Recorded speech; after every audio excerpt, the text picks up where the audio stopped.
On raconte que Jésus ne parlait jamais ouvertement, mais qu'il semait des perles de vérité seulement à ceux qui étaient prêts à entendre. Des paroles codées, des images voilées, des symboles que l'on retrouve jusque dans les évangiles, et qui, à première vue, semblent de simples paraboles. Mais si je vous disais qu'en réalité, derrière ces récits connus de tous, se cachent des enseignements secrets, des clés spirituelles capables d'ouvrir un mystère interdit depuis 2000 ans?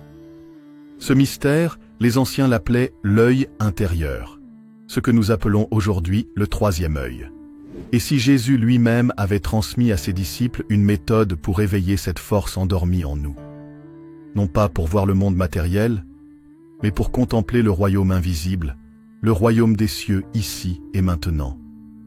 Tout au long de ce récit, nous allons lever le voile sur les passages les plus troublants de ces enseignements, sur les secrets oubliés que l'Église n'a jamais voulu mettre en lumière, et sur les connexions mystérieuses entre la Bible, les textes gnostiques et les traditions spirituelles de l'Orient. Ce que vous allez découvrir pourrait bien changer votre perception de Jésus, de vous-même et de la réalité. Alors, installez-vous confortablement, accrochez-vous, car ce voyage spirituel est unique.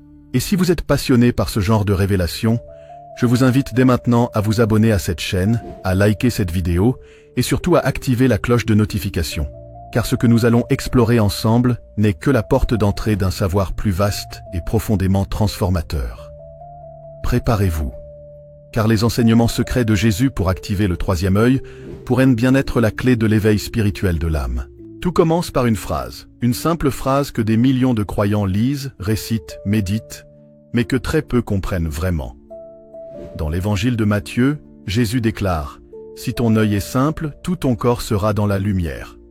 Matthieu 6, 22. Cette déclaration, à première vue, semble énigmatique. Que veut dire Jésus lorsqu'il parle d'un œil au singulier, alors que nous en avons deux? Pourquoi dit-il qu'un seul œil, et non les deux, peut inonder tout le corps de lumière? Ce verset, trop souvent survolé, est peut-être l'une des clés les plus profondes de son enseignement secret.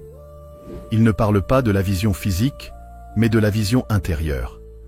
L'œil unique dont il parle est ce que les traditions spirituelles appellent depuis des millénaires le troisième œil, le centre de perception spirituelle, de connaissance intérieure et d'éveil divin. Mais attention, il ne faut pas s'arrêter aux mots. Jésus ne se contentait pas de donner des réponses toutes faites. Il parlait en paraboles, en symboles, parce qu'il savait que seuls ceux qui avaient une soif sincère de vérité sauraient déchiffrer le code. Bien avant Jésus, des civilisations anciennes avaient déjà évoqué l'existence de ce mystérieux œil intérieur. En Égypte, on parlait de l'huile d'Horus, symbole de protection et de clairvoyance spirituelle. En Inde, les yogis connaissaient le chakra Ajna, situé au centre du front, considéré comme la porte de l'intuition et de la connexion avec le divin. Dans la Grèce antique, Platon lui-même disait que l'homme possède un organe de vision spirituelle, qu'il faut éveiller pour accéder à la vérité. Jésus, lui, n'a jamais utilisé les mots chakra ou Horus, mais son enseignement porte la même vibration. Lorsqu'il parle d'œil unique ou de lumière intérieure, il évoque clairement ce centre spirituel que toutes les traditions considèrent comme la clé de l'illumination. Ce qui rend son approche unique, c'est qu'il relie cette ouverture à un chemin de transformation intérieure. La pureté du cœur, la simplicité, le détachement et surtout, l'amour inconditionnel. Pourquoi Jésus n'a-t-il pas dit clairement « Vous avez un troisième œil et voici comment l'activer » ? La réponse est simple. Il savait que ce savoir ne devait pas être livré à n'importe qui. Dans l'évangile de Matthieu 7, 6, il déclare « Ne donnez pas les choses saintes aux chiens, et ne jetez pas vos perles devant les pourceaux, de peur qu'ils ne les foulent aux pieds. » Les perles, ce sont ces vérités sacrées. Jésus ne voulait pas qu'elles soient déformées ou utilisées à mauvais escient. Voilà pourquoi il enseignait en paraboles à la foule, mais qu'il réservait ses explications les plus profondes à ses disciples. Et justement, l'activation de l'œil intérieur faisait partie de ces perles. C'est pourquoi on retrouve dans les évangiles canoniques des allusions discrètes, tandis que les textes gnostiques, beaucoup plus ésotériques, en parlent de manière plus directe. Après la mort de Jésus, certains de ses disciples ont continué à transmettre ses enseignements secrets. Ces écrits, connus aujourd'hui sous le nom de textes gnostiques, ont été volontairement écartés de la Bible officielle par l'Église. Dans l'évangile de Thomas, par exemple, on lit cette phrase saisissante. « Le royaume est à l'intérieur de vous, et il est à l'extérieur de vous. Quand vous vous connaîtrez, alors vous serez connus, et vous saurez que vous êtes les fils du Père vivant. » Ici, Jésus révèle une vérité choquante. Le royaume des cieux n'est pas un lieu lointain, mais une réalité intérieure, accessible à celui qui ouvre son regard spirituel. C'est exactement ce que l'activation du troisième œil permet, voir au-delà du monde matériel pour percevoir la dimension divine qui nous entoure et nous habite. La glande pinéale, le temple caché dans le corps humain. Aujourd'hui, la science moderne rejoint mystérieusement ces enseignements anciens. Car le troisième œil, dont parlent les traditions et Jésus, correspond biologiquement à un organe précis du corps humain, la glande pinéale.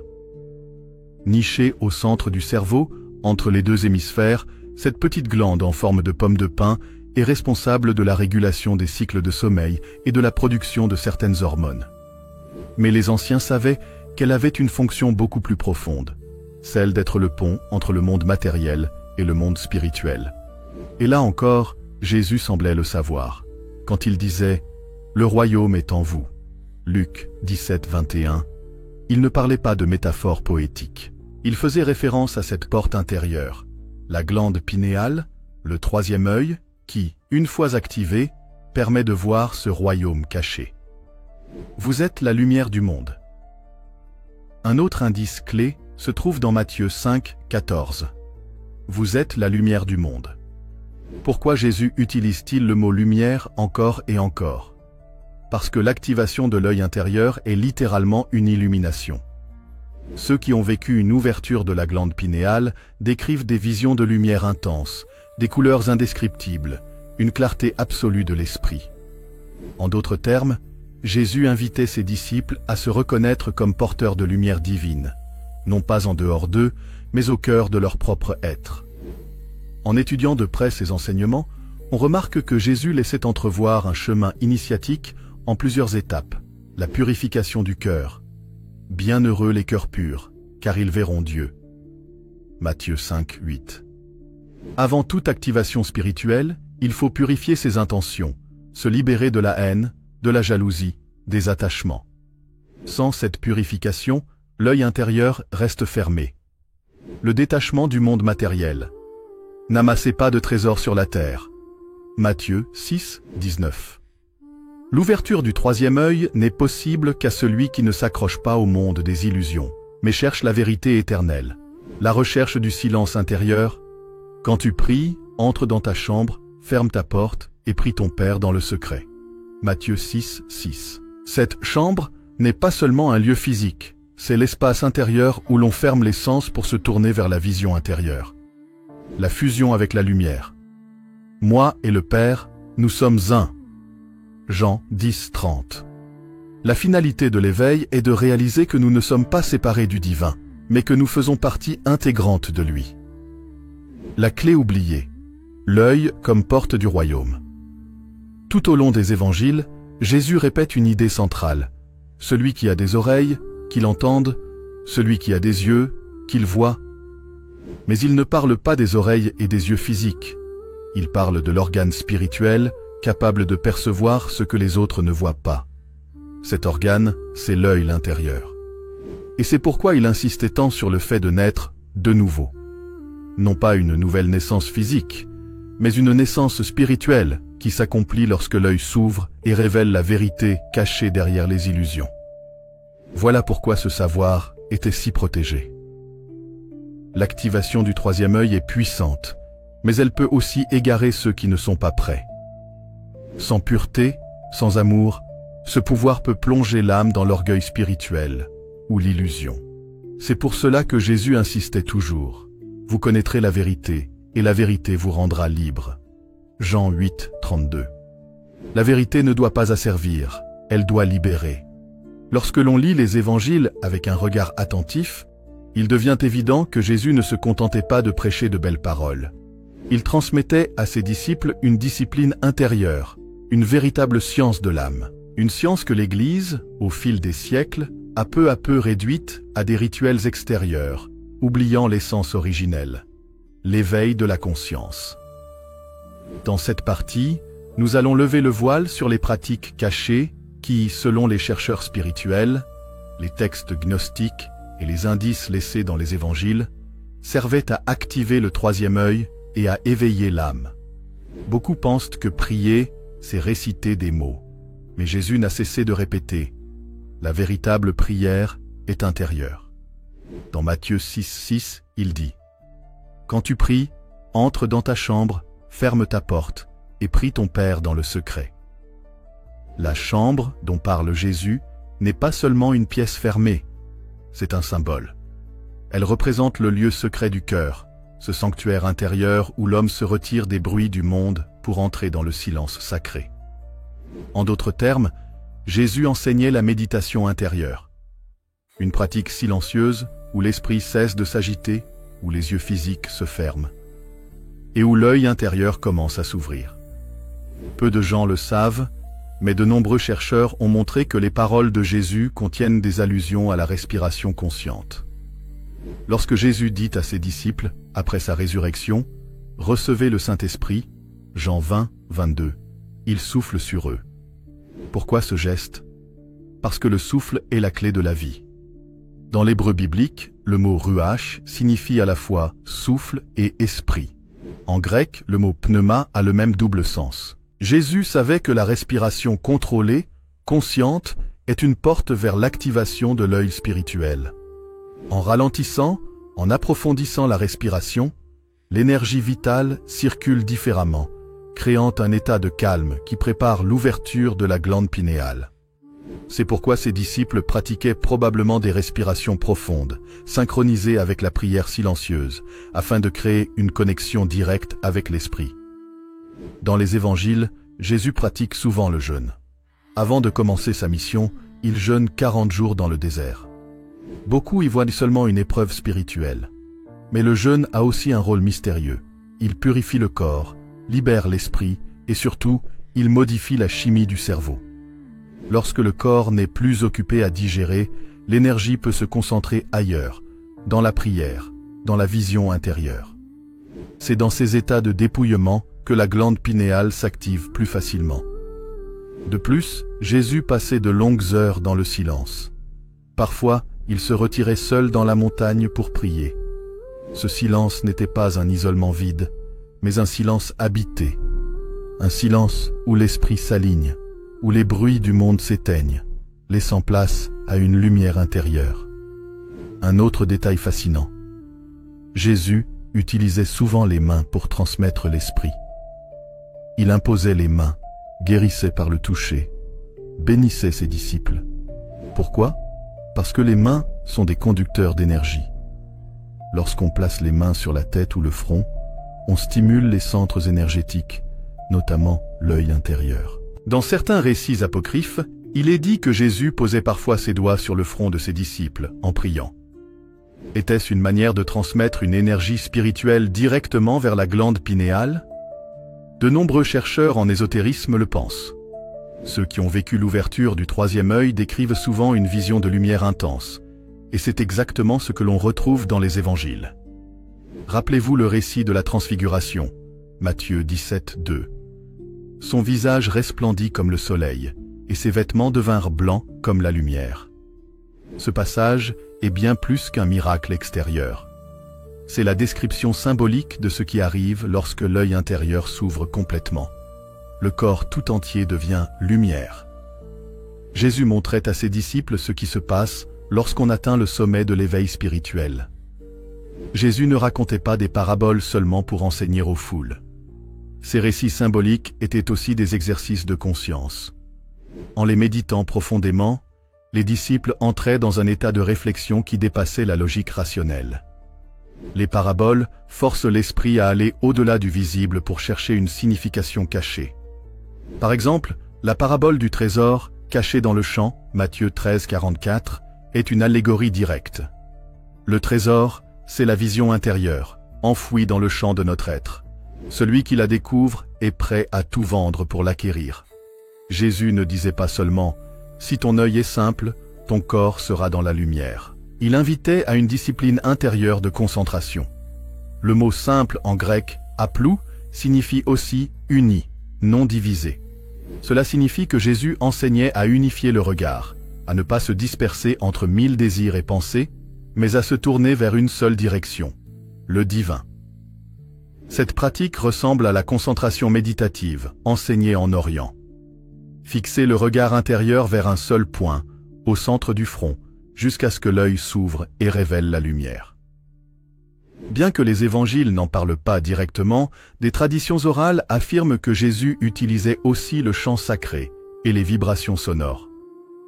Certaines prières hébraïques anciennes étaient chantées avec une résonance particulière. Ces sons faisaient vibrer le corps et stimulaient la glande pinéale. De plus, dans l'évangile de Jean, Jésus est appelé le Logos, le Verbe. Cela signifie que la vibration sacrée, le son divin, était au cœur de sa mission. Chanter ou répéter certains mots sacrés ouvrait la conscience et préparait l'œil à s'éveiller. Il est clair que Jésus ne transmettait pas ses pratiques à tout le monde. À la foule, il donnait des paraboles. Mais, à ses disciples, il révélait les mystères. Dans Marc 4:11, il leur dit « À vous, il a été donné de connaître le mystère du royaume de Dieu, mais pour ceux du dehors, tout est en parabole. » Autrement dit, il existait deux niveaux d'enseignement, extérieur pour la masse, intérieur et secret pour les initiés. Ceux qui suivaient Jésus de près recevaient des instructions précises pour ouvrir leur œil intérieur. Mais voici la clé la plus importante.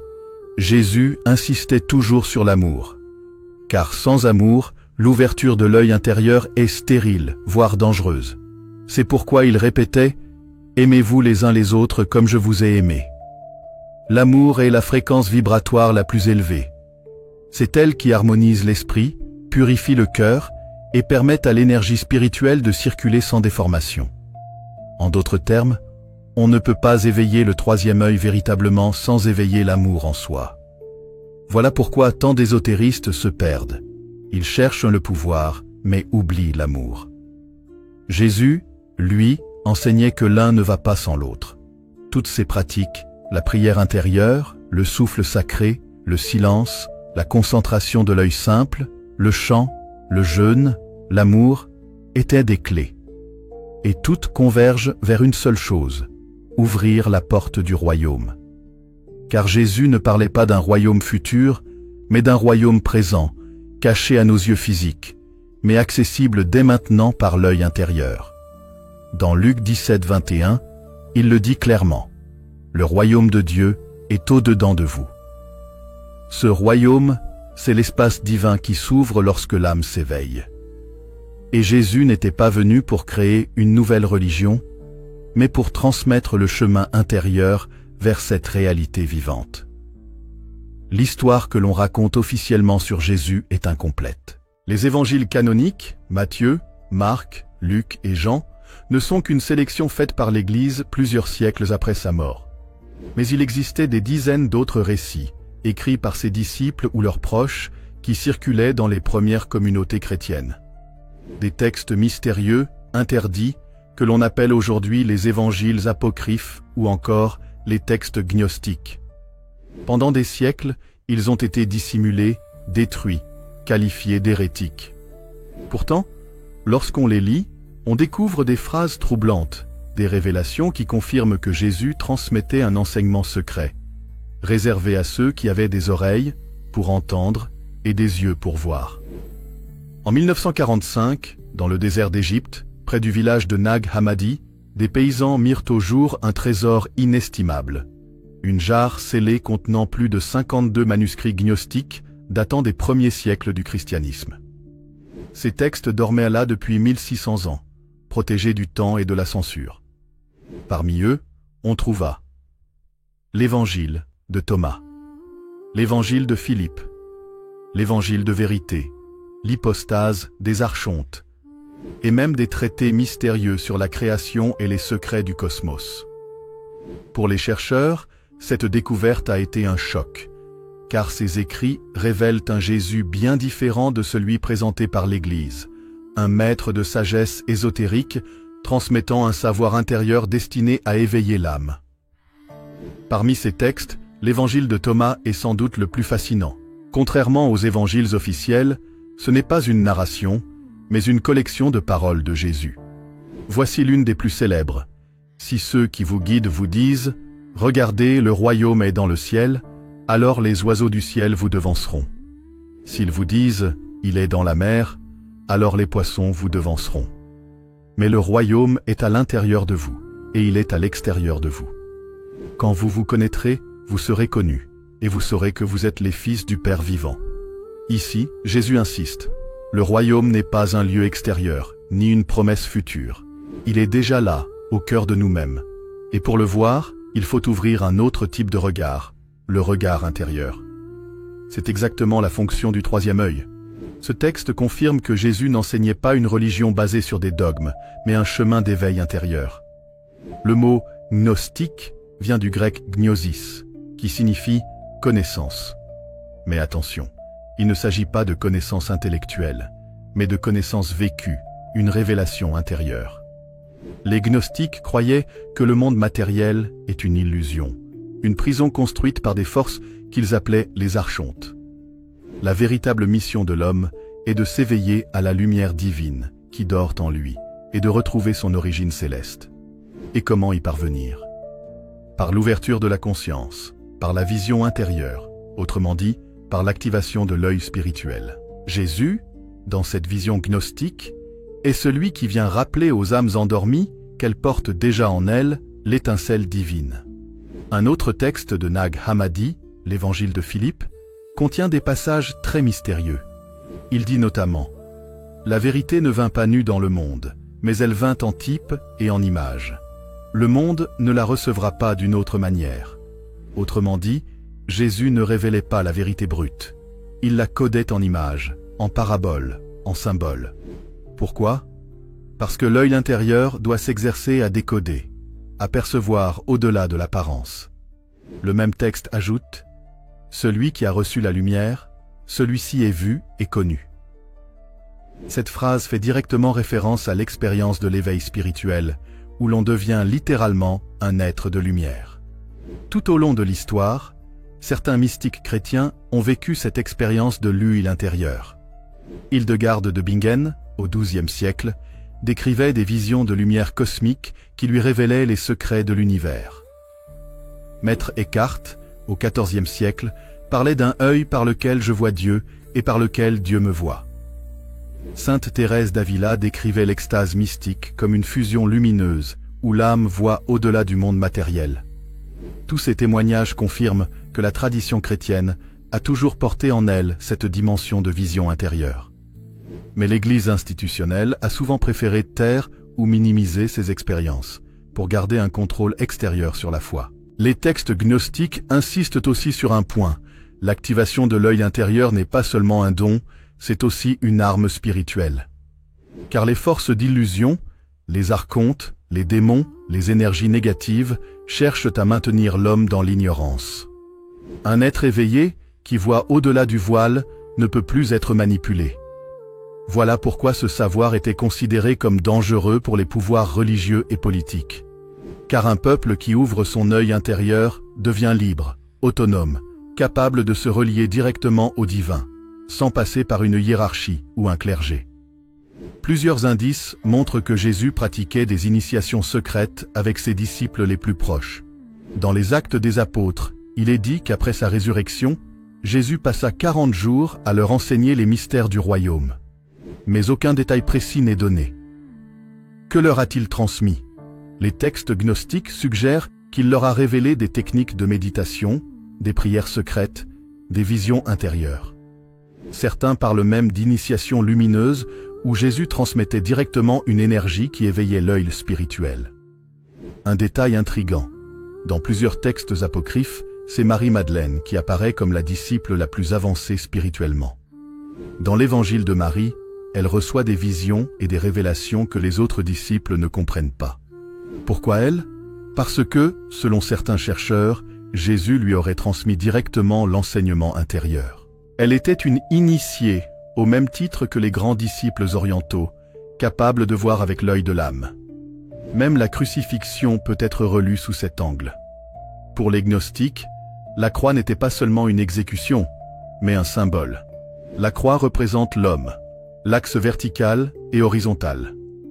Jésus, en s'élevant, montrait que l'âme peut transcender la matière et ouvrir son regard sur le divin. Son sacrifice devenait ainsi une clé d'initiation. Mourir au monde matériel pour renaître dans la vision spirituelle. Mais voilà le problème.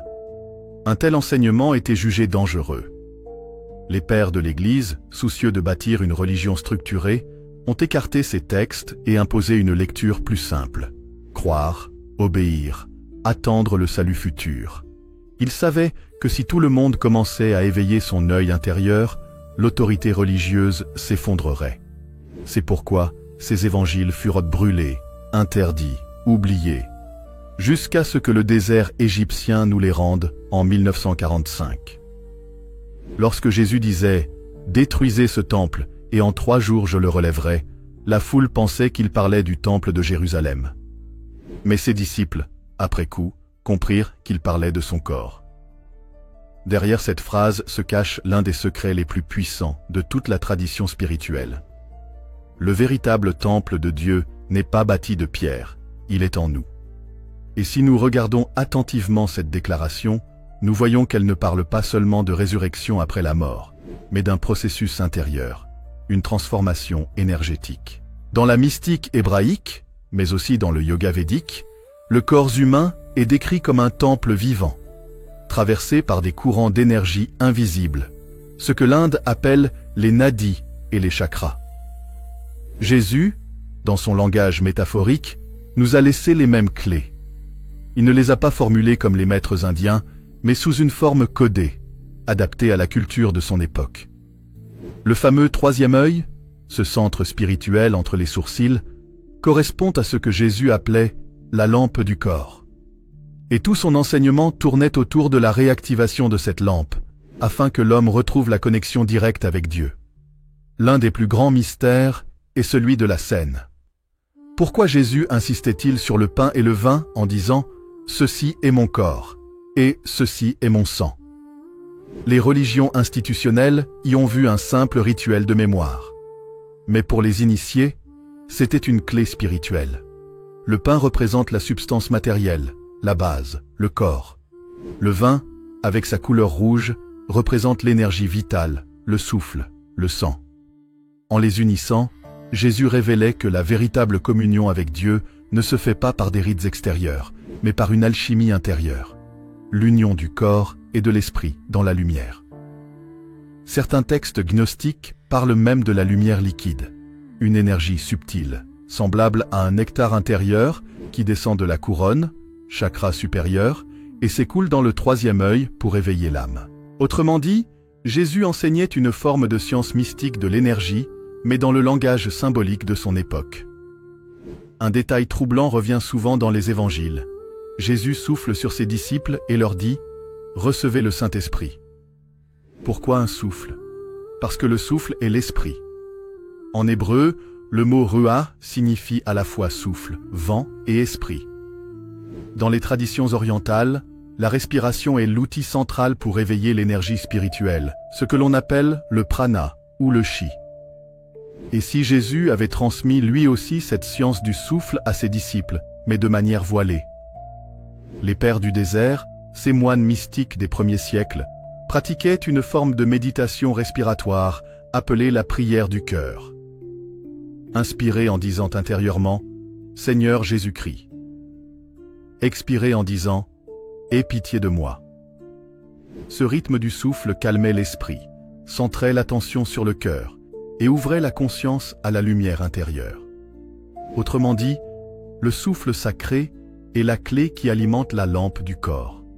Lorsque la respiration devient consciente, le troisième œil commence à s'illuminer. Dans l'Apocalypse de Jean, Jésus parle des 7 églises et des 7 chandeliers.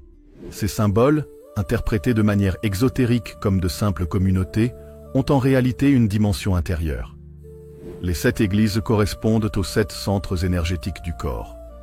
Les 7 chandeliers représentent les 7 flammes de conscience que l'homme doit allumer pour atteindre l'illumination.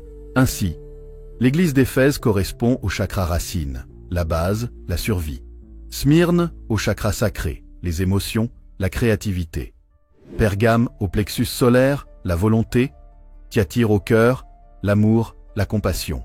Sardes à la gorge, la parole, la vérité. Philadelphie au 3e œil, la vision spirituelle. Laodicée à la couronne, l'union avec Dieu. Jésus disait « Que celui qui a des oreilles entende ce que l'Esprit dit aux églises ». Ce n'étaient pas des oreilles physiques, mais des oreilles intérieures. Cela signifie que les enseignements du Christ contiennent une cartographie énergétique du corps humain, un guide secret vers l'illumination. Quand on demande à Jésus « Quand viendra le royaume de Dieu ?» il répond « Le royaume de Dieu ne vient pas de manière à frapper les regards, car voici, le royaume de Dieu est au-dedans de vous. » Cette phrase est probablement l'une des plus importantes de toute la Bible. Elle détruit l'idée que le paradis est un lieu futur, après la mort. Non. Le royaume est ici et maintenant, accessible à celui qui ouvre son 3e œil et active sa lampe intérieure. Mais pourquoi ce savoir a-t-il été caché? Parce qu'un être humain qui découvre le royaume en lui-même devient libre. Il n'a plus besoin de prêtre, de temple, ni d'intermédiaire. Il devient son propre sanctuaire vivant. Et cette vérité, trop puissante, a été voilée pendant des siècles. Un passage mystérieux des évangiles nous donne une image claire de ce que signifie l'illumination. Ses disciples racontent que son visage resplendissait comme le soleil et que ses vêtements étaient d'un blanc éclatant. C'est le même phénomène décrit par les yogis en méditation profonde. Une aura lumineuse, un rayonnement du corps subtil, la preuve que le 3e œil et la couronne se sont ouverts. La transfiguration n'est pas une histoire symbolique. C'est une description mystique de l'illumination intérieure vécue par Jésus et accessible à tous ceux qui suivent son chemin secret. Il existe un passage mystérieux dans l'évangile de Luc qui dit « Le royaume de Dieu ne vient pas de manière à frapper les regards, car voici, le royaume de Dieu est au-dedans de vous. » Ces mots, prononcés par Jésus, ne sont pas seulement une métaphore poétique, ils sont la conclusion d'un enseignement caché qui traverse toute sa mission. L'idée que le royaume des cieux n'est pas un lieu lointain au-dessus des nuages, ni une récompense après la mort, mais une réalité intérieure, perceptible seulement par celui dont la conscience a été éveillée. Et cet éveil ne se fait pas avec les yeux de chair, mais avec l'œil intérieur, le 3e œil, la glande pinéale, ce pont mystérieux entre le visible et l'invisible. Un des événements les plus puissants du ministère de Jésus fut la transfiguration. Les évangiles racontent que Pierre, Jacques et Jean montèrent avec lui sur une haute montagne. Et soudain, son visage resplendit comme le soleil et ses vêtements devinrent blancs comme la lumière. Moïse et Élie apparurent à ses côtés, et une voix céleste proclama « Celui-ci est mon fils bien-aimé, écoutez-le ». Si nous lisons ce passage avec les yeux de l'ésotérisme, il révèle quelque chose de fondamental, la capacité de voir au-delà du monde matériel. Les 3 disciples, choisis parmi les plus proches, reçurent une expérience mystique, la vision d'un Jésus lumineux, transfiguré, irradiant la lumière divine. Ceci n'était pas une vision extérieure seulement, mais une activation intérieure. Leurs yeux de chair voyaient le Maître, mais leur œil intérieur voyait le Christ cosmique, l'énergie divine qui rayonne en chaque être éveillé. La transfiguration n'est pas un miracle isolé. Elle est une démonstration de ce que l'ouverture du 3e œil permet. Contempler la lumière intérieure, percevoir la réalité du royaume déjà présent, voir les êtres spirituels qui existent sur d'autres plans. Beaucoup considèrent l'Apocalypse de Jean comme un texte effrayant, rempli de catastrophes, de bêtes et de guerres cosmiques. Mais en réalité, Apocalypsis signifie révélation. Et qu'est-ce qui est révélé? Les images de l'Apocalypse ne sont pas seulement des prophéties extérieures, mais des visions intérieures. Jean dit lui-même « Je fus ravi en esprit, au jour du Seigneur, et j'entendis derrière moi une grande voix. » Être ravi en esprit c'est précisément l'expérience du troisième œil activé. Quitter la perception du monde matériel pour entrer dans la contemplation d'une autre réalité. L'Apocalypse devient alors le récit d'un voyage intérieur, où l'âme traverse ses propres ténèbres, affronte ses bêtes, détruit ses illusions, avant d'accéder à la Jérusalem céleste, la cité de lumière. Autrement dit, l'Apocalypse est l'itinéraire de l'éveil spirituel, un manuel codé pour ceux qui veulent franchir le seuil de la vision mystique. Si nous comprenons le troisième œil comme l'organe spirituel de perception, alors le royaume des cieux n'est pas un lieu, mais un état de conscience.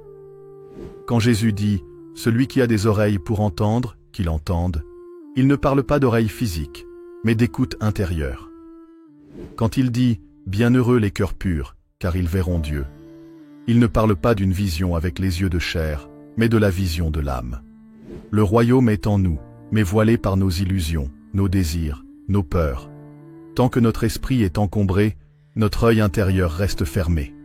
Mais lorsque nous purifions nos pensées, lorsque nous méditons, lorsque nous entrons dans le silence, cet œil s'ouvre et révèle la présence divine en toutes choses. C'est pourquoi Jésus répétait « Veillez et priez ». Car l'éveil n'est pas seulement une grâce, c'est une discipline spirituelle. La crucifixion de Jésus est souvent vue uniquement comme un acte de souffrance et de sacrifice. Mais si nous l'abordons sous un angle mystique, elle devient aussi le symbole du passage intérieur. Sur la croix, le Christ unit le ciel et la terre, axe vertical, l'humain et le divin, l'intérieur et l'extérieur. Son sacrifice ouvre une porte dans la conscience collective. Désormais, chaque âme a la possibilité de franchir ce voile et d'accéder à la lumière. Quand l'Évangile dit que le voile du temple se déchira, c'est une métaphore puissante. Le voile séparait le Saint des Saints du reste du monde. Autrement dit, la lumière divine était cachée derrière un rideau. Mais au moment de la mort de Jésus, ce voile fut déchiré. La lumière devint accessible à tous. De même, dans notre être, le voile qui sépare la perception matérielle de la perception spirituelle se déchire lorsque le troisième œil s'ouvre. C'est une crucifixion intérieure. L'ego meurt et l'âme ressuscite dans la vision divine. Les gnostiques, ces premiers chrétiens considérés comme hérétiques par l'Église, affirmaient que le salut ne venait pas d'une croyance aveugle, mais de la gnose, la connaissance intérieure. Pour eux, Jésus n'était pas seulement venu mourir sur une croix, mais enseigner un savoir secret. Comment éveiller la lumière intérieure et voir la vérité cachée. Dans le Évangile de Thomas, l'un des textes gnostiques les plus troublants, on trouve cette parole. Le royaume est répandu sur la terre, et les hommes ne le voient pas. Pourquoi ? Parce que leur œil intérieur est fermé. Ainsi, l'héritage gnostique rejoint celui de l'Orient, du bouddhisme, de l'hindouisme, où l'illumination est aussi décrite comme l'ouverture d'un troisième œil. Jésus s'inscrit dans cette lignée universelle de maîtres spirituels, venus rappeler que la vérité n'est pas à chercher à l'extérieur, mais en nous. Si Jésus a parlé en parabole, c'est parce que seuls ceux qui avaient des oreilles pour entendre pouvaient comprendre. Mais en filigrane, on retrouve des indications de pratique. Le jeûne et la prière. Non pour impressionner les hommes, mais pour purifier l'esprit et calmer les désirs. Le silence intérieur. Quand tu pries, entre dans ta chambre, ferme ta porte et prie ton Père dans le secret. Cette chambre n'est pas seulement une pièce matérielle, mais le sanctuaire intérieur, le lieu de méditation, la contemplation de la lumière. Si ton œil est simple, ton corps tout entier sera rempli de lumière. L'amour universel, car seul un cœur pur peut supporter la vision divine. La haine, la rancune et la peur ferment l'œil intérieur. Ces pratiques, si elles sont vécues profondément, mènent à l'activation naturelle de la glande pinéale, et donc à la vision mystique. La résurrection du Christ n'est pas seulement un miracle historique. Elle est l'image de ce qui arrive à l'âme lorsqu'elle s'éveille. Lorsque le troisième œil s'ouvre, l'homme ancien meurt, celui qui vivait dans l'illusion, les ténèbres, la séparation. Et un homme nouveau naît, illuminé, relié, vivant dans la vérité. Paul le dit magnifiquement. Ce n'est plus moi qui vis, c'est le Christ qui vit en moi. Autrement dit, La conscience personnelle s'efface, et c'est la conscience divine qui prend place. La résurrection est donc la vision ultime.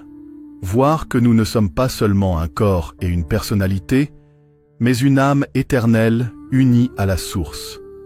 Les enseignements cachés de Jésus convergent vers un seul but. Éveiller en nous la capacité de voir avec l'œil intérieur. Voir que le royaume est déjà présent. Voir que Dieu n'est pas loin, mais au-dedans. Voir que la lumière brille en chacun, mais qu'il faut ouvrir le voile pour l'apercevoir. C'est pourquoi Jésus disait « Vous êtes la lumière du monde ». Il ne parlait pas d'une métaphore morale, mais d'une réalité mystique. Chaque être humain est un temple vivant, et en son centre brille une flamme divine. Ouvrir le troisième œil, c'est contempler cette lumière, et marcher dans la paix, la joie et la liberté de l'âme. Nous arrivons au terme de ce voyage fascinant à travers les enseignements secrets de Jésus et la quête de l'éveil du troisième œil. Tout au long de ce récit, nous avons compris que ces paroles n'étaient pas de simples métaphores, mais des clés spirituelles destinées à éveiller en nous un regard intérieur, une conscience plus vaste, une connexion directe avec le divin. Et si la véritable mission de Jésus n'avait jamais été de fonder une religion, mais plutôt de réveiller l'humanité à sa lumière intérieure? Si son message caché n'était rien d'autre qu'une invitation à franchir la porte de l'âme, à voir au-delà des illusions du monde, et à retrouver en nous la flamme oubliée du royaume des cieux, aujourd'hui, c'est à nous qu'il appartient de prolonger ce chemin. Non pas en cherchant à l'extérieur, mais en osant plonger en nous-mêmes, en éveillant ce regard divin qui sommeille au cœur de chacun. Car le vrai miracle, ce n'est pas de marcher sur l'eau ou de multiplier le pain. C'est de transformer notre conscience et d'ouvrir enfin notre œil intérieur. Merci d'avoir suivi cette exploration jusqu'au bout. Votre présence, votre écoute et votre curiosité sont la preuve que quelque chose s'éveille dans le cœur des hommes et des femmes de notre temps.